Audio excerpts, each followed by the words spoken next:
Bonjour, Alexandre Brunet. Gaëtan Lefebvre du blog Construire sa retraite. Alors vous le savez, nous sommes attachés à tout type d'investissement immobilier qui permettent de préparer sa retraite ou d'acquérir sa liberté financière. Une fois n'est pas coutume, aujourd'hui nous allons découvrir ensemble un nouveau type d'investissement dont on entend parler mais dont on ne connaît pas nécessairement toutes les ficelles. Il s'agit du Girardin industriel. Et qui dit ficelle dit professionnel de la commercialisation de ce type de bien.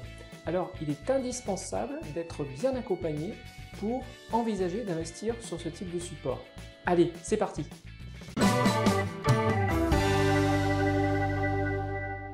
Laurent Cohen, bonjour. Bonjour. Vous êtes directeur commercial du site leguidedupatrimoine.com et conseiller en gestion de patrimoine. Donc à ce titre, vous proposez un éventail d'investissements immobiliers, donc comme le Girardin industriel. Alors pour nos internautes, est-ce que vous pouvez nous expliquer brièvement ce qu'est un Girardin industriel? C'est extrêmement simple, c'est le fait d'investir sur du matériel industriel exploité dans les dom-toms, Guadeloupe, Martinique, Guyane, l'île de la Réunion, qu'on appelle aujourd'hui non plus dom-tom et dom-com, ou alors effectivement son petit frère qu'on appelle le Girardin logement social, qui est le fait de participer à la construction ou rénovation de logements sociaux. L'investisseur aura une gratification, c'est-à-dire une réduction d'impôt, chaque fois qu'il fera un investissement dans ce type de structure, tout simplement. Donc soit effectivement de la rénovation, construction de logements sociaux qu'on appelle le Girardin logement social, l'investisseur aura une réduction d'impôt, soit effectivement sur la notion de Girardin industriel, donc l'acquisition pour l'exploitation de matériel industriel, et l'investisseur se fera gratifier d'une réduction d'impôt, voilà, qui est lisible dans le Code général des impôts. Et quels sont les avantages de ce type d'investissement? Les avantages de ce type d'investissement sont extrêmement simples. Vous avez une réduction d'impôt qui est ferme, qui est définitive et qui est contractuelle. C'est-à-dire que lorsque vous allez souscrire votre contrat en Girardin industriel ou Girardin logement social, vous avez un engagement, et sur cet engagement, vous avez le montant de votre économie d'impôt. L'autre avantage, naturellement, c'est que vous allez avoir une économie d'impôt qui ne nécessite pas d'avoir recours à un crédit, tel que par exemple, on pourrait l'avoir sur de la loi Pinel, sur de l'immobilier. Là-dessus, on est sur de l'investissement industriel ou construction ou rénovation de logements sociaux, et à partir de ce moment-là, c'est ce qu'on appelle un investissement one-shot. Chaque année, je peux ou pas faire une économie d'impôt, et je connais par avance le montant de mon taux de réduction d'impôt. Ok, d'accord. Donc on a bien compris, la motivation principale, c'est la défiscalisation. Est-ce que ce type d'investissement est réservé à une certaine partie de la population, ou finalement, est-ce que tout le monde peut investir dans un Girardin industriel? Alors, ça l'était, jusqu'à il y a 5-6 ans, effectivement, les tickets d'entrée pour investir sur ce type de placement-là, c'était des tickets d'entrée assez élevés, à partir de 30 voire 40 000 euros. Donc étaient réservés effectivement à un certain type de clientèle. Aujourd'hui, les mêmes monteurs, les mêmes distributeurs de produits ont abaissé les tickets d'entrée et on trouve d'excellents produits à partir de 5 000 euros de réduction d'impôt. Voilà. D'accord. Et aujourd'hui, est-ce que vous vendez beaucoup ce type de produits? Est-ce qu'il y a une saisonnalité dans la commercialisation de ce type d'investissement? Alors, à l'époque, jusqu'à effectivement il y a 5-6 ans, encore une fois, on avait une saisonnalité, c'est-à-dire que le gros des souscriptions se faisait à partir du mois d'octobre-novembre, d'accord? Donc il y avait une saison sur laquelle il y avait quasiment rien. Le gros flux des souscriptions se faisait à partir du dernier trimestre de l'année. Aujourd'hui, c'est beaucoup moins le cas. C'est-à-dire qu'il y a un vrai accent, une vraie pédagogie qui a été mise de la part des monteurs pour les conseillers en gestion de patrimoine, effectivement pour les investisseurs. De ce fait, les investisseurs vont pouvoir souscrire à ce type de produit dès le début de l'année. Voilà, très simplement. D'accord. Alors, on a aussi pas mal entendu parler, à propos de ce type de produits, d'arnaques ou d'escroqueries dans les dom-toms, enfin les dom-com.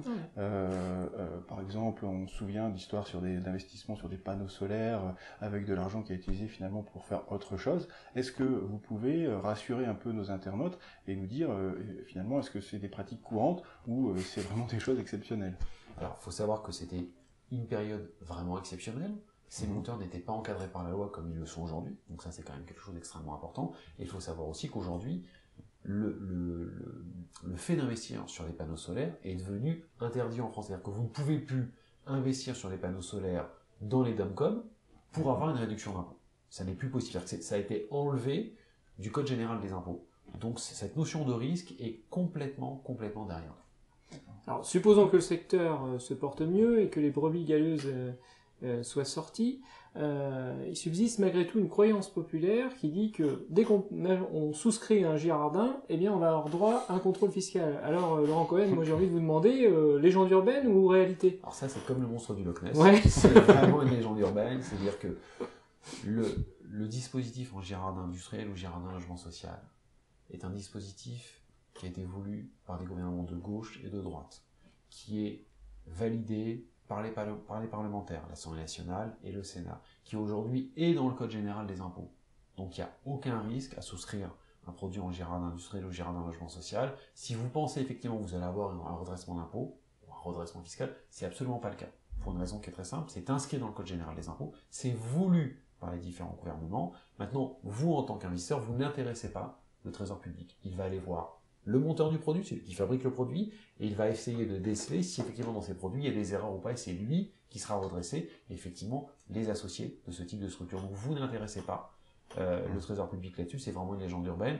Ce serait aussi facile que de dire toute personne qui ferait un investissement dans l'immobilier défiscalisant comme le loi Pinel aurait effectivement une réduction, aurait là-dessus un redressement fiscal. Ouais. Non, ça n'arrivera pas. Okay. D'accord. Donc supposons qu'on soit intéressé par ce type d'investissement, quelles sont les précautions à prendre? Parce que évidemment, on est intéressé par la défiscalisation, mais il ne faut pas que ce soit au détriment de bonnes nuits de sommeil, évidemment. Mais je le conçois tout à fait. Je pense que vous avez raison. Surtout que le sommeil, c'est important. Oui. Vous avez deux gros intervenants. Vous avez le commercialisateur et le monteur. Le commercialisateur, c'est celui qui va vendre le produit. C'est moi, par exemple, avec le guide du patrimoine. Il faut que la personne à qui vous achetez ce type de produit ait l'habitude de le faire, l'habitude de vendre ce type de produit. C'est-à-dire qu'il faut qu'il ait une assurance responsabilité civile professionnelle qui le couvre dans le cadre de la vente de produits en Girardin industriel ou Girardin logement social. Il faut qu'il ait l'habitude d'en faire. Alors l'habitude d'en faire, c'est-à-dire qu'il faut qu'il puisse vous proposer au minimum 2 voire 3 produits, parce que son rôle, c'est aussi un rôle de courtage. C'est-à-dire qu'il doit vous proposer 1, 2, voire 3 types d'investissements Girardin industriel ou Girardin logement social. Et puis la troisième des choses, il faut qu'il se rende sur place pour vérifier effectivement de la véracité de ces investissements et de l'exactitude de ces investissements. Ça, c'est quand même assez important. Ça, c'est le premier maillon de la chaîne. Le deuxième maillon de la chaîne, c'est le monteur, celui qui va fabriquer juridiquement le produit.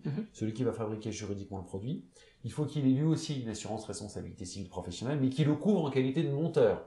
Donc une assurance responsabilité civile professionnelle avec des montants de garantie beaucoup plus importants. Donc, son assurance, vous devez demander la copie sur son assurance, il doit y avoir marqué « Nous vous couvrons en qualité de monteur de produits en Girardin industriel ou Girardin logement social ». Il faut que ce monteur ait plus de 5 ans. Pourquoi? Parce qu'effectivement, on s'est aperçu que la loi obligeait la détention de l'investissement Girardin industriel ou Girardin logement social sur 5 ans. Donc on attendra 5 ans pour travailler avec un nouveau monteur pour voir si effectivement il n'y a pas de requalification fiscale sur les montages qu'il a pu effectuer. Donc ça, c'est quand même assez important. Ok, pour finir, Laurent Cohen, est-ce que vous avez investi vous-même dans un Girardin industriel, et puis est-ce que vous en avez sorti quelques satisfactions dans la positive? Alors, l'ensemble des membres de la structure Le Guide du patrimoine investit chaque année sur des produits en Girardin industriel, parce que nous avons des impôts à gommer, donc c'est une vraie opération de défiscalisation. D'accord, donc ça c'est quand même assez important. Girardin industriel ou Girardin logement social, et nous participons effectivement à cet effort de collecte. Nous-mêmes, personnellement, chaque année, nous gommons nos impôts avec les produits que nous proposons à nos clients. Okay. Laurent Cohen, merci pour toutes ces réponses. Donc vous avez maintenant tous les éléments pour vous faire votre propre avis par rapport à ce type d'investissement. Si vous êtes intéressé, n'hésitez pas à remplir le formulaire qui est juste en dessous avec vos coordonnées, ce qui permettra à Laurent Cohen de prendre contact avec vous et de vous proposer une étude spécifique en fonction de votre profil d'investisseur. N'hésitez pas non plus à commenter et à faire vos remarques dans l'espace prévu à cet effet. À très bientôt.